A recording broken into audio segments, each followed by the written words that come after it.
Съратници от Българския културен клуб в Скопие, уважаеми съмишленици, брати и сестри българи от двете страни на Осогово. Отбелязваме за поредна година подвига на Мара Бунева. И с радост в сърцата и в душите можем да кажем, че тази година отбелязваме тази иначе тъжна дата в една коренно променена политическа установка в Република Македония. В една ситуация, в една обстановка, в която все повече и повече се нормализират отношенията между двата клона на един братски народ. В една ситуация, в която е ясно, че пътят на Република Македония върви вече неотклонно към Европейския съюз и НАТО и това ще даде възможност да няма граница от Охрид до Черно море.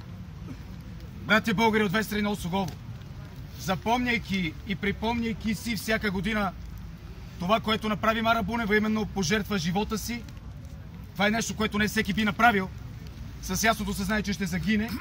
Това, което тя направи, проправи пътя, отвори пътя на съпротивата срещу тогава сръбският окупатор, после срещу диктатурата, наложена от Белград. И в крайна сметка тези събития имат своето ехо и своето значение и днес.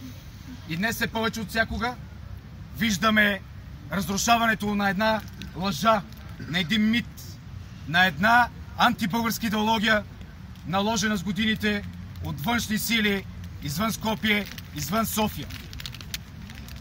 Това трябва да ни радва, това трябва да ни мотивира все повече и повече да работим и да подаваме ръка на нашите братя тук.